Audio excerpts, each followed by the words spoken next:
Um dos grandes desafios entre os jovens, adultos, idosos, e com grande impacto nas relações humanas que estão aqui no contexto do nosso congresso, é a influência do álcool, uma vez que ele se relaciona com a violência familiar, no exemplo educativo, nos acidentes de trânsito, nas depressões, enfim.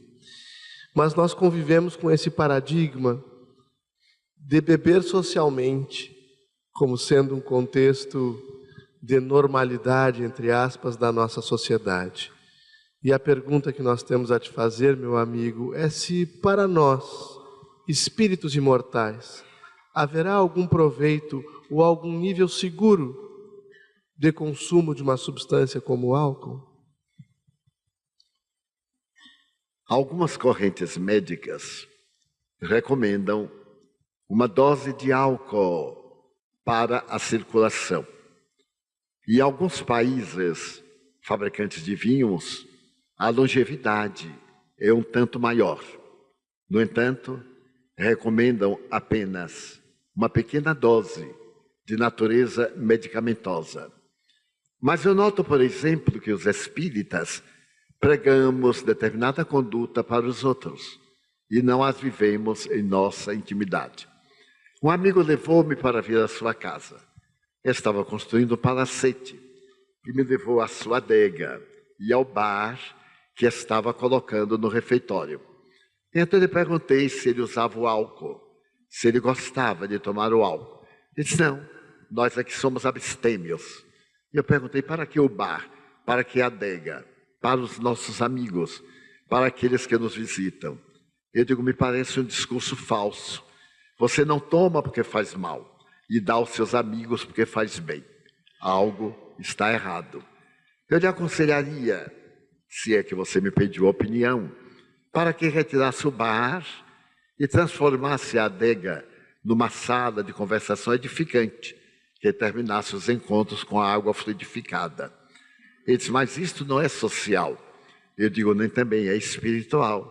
Vale a pena que nós reflitamos. O álcool e o tabaco são dois adversários cruéis do indivíduo. As experiências de laboratório têm-no demonstrado. O indivíduo, em linha geral, acha que ele é alcoólico se tiver o delirium tremens. Mas alcoólico é todo aquele que, por hábito, ingere a substância alcoólica. Essa é a definição dos alcoólicos anônimos. Porque muitos não bebem durante a semana. Ao domingo tomam aperitivo, 1 litro de uísque, quando normalmente, ou nos dias feriados. E nós verificamos que se o álcool era comum ao tempo de Jesus, principalmente a fermentação da uva, de que Jesus dá a demonstração no belo trabalho do matrimônio inicial, aquele matrimônio que ficou célebre, quando Maria diz, faltou vinho, e isto é um augúrio negativo. Em Caná, as pessoas usavam bastante vinho, é uma região vinícola, e ele então teria transformado a água em vinho. E eu fico a meditar, será que transformou a água em vinho ou deu-lhe um sabor a vinho? Porque muitas vezes na água fluidificada, nós mudamos o sabor. Os espíritos mudam-lhe, por ser uma substância simples, apesar do H2O, para que absorva energias fluídicas, éter, substâncias medicamentosas, de forma essência terapia, aparecem nos nossos cultos evangélicos, desde que neles hajam um médium de ectoplasmia.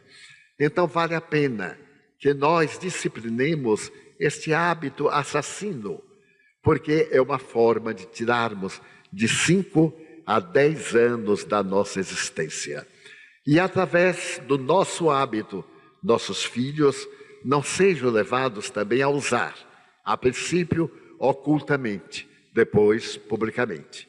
Nós vemos nas escolas o bullying, quando se entra na universidade, a perversidade, essa herança maldita do pós-vestibular, quando se embriagam jovens levando-os ao suicídio, ao homicídio, porque de tal forma ficam embriagados que chegam a ter convulsões e morrerem.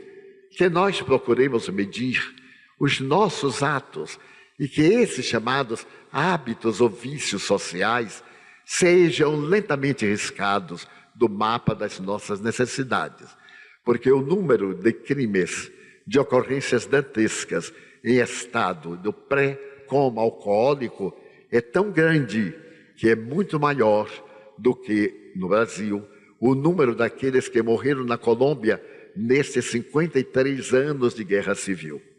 Então, no ano passado, nós tivemos 58 mil assassinatos, de preferência a revólver, e tivemos 59.300 óbitos graças a acidentes de veículos, mais de 30 mil por alcoólatras. Então, é uma guerra de assassinos no volante. O volante é a sua arma. E se nós não mudarmos de situação, a tendência é crescer muito mais, o que certamente aconteceu neste ano. Procuremos dessa forma evitar em casa a substância alcoólica e falemos com naturalidade aos nossos filhos. Nós, que tivemos mais de 200 crianças de uma vez em nosso sistema de casalares, quando eles falavam da necessidade do álcool, eu lhes dizia, vocês podem usar, é o livre-arbítrio, sabendo que estão suicidando-se. E nós, os espíritas, na busca de fundos para nossas obras, sempre programamos almoços beneficentes. E eis aí um problema. Eu leio muitas vezes no Face ou no jornal que haverá bebida alcoólica.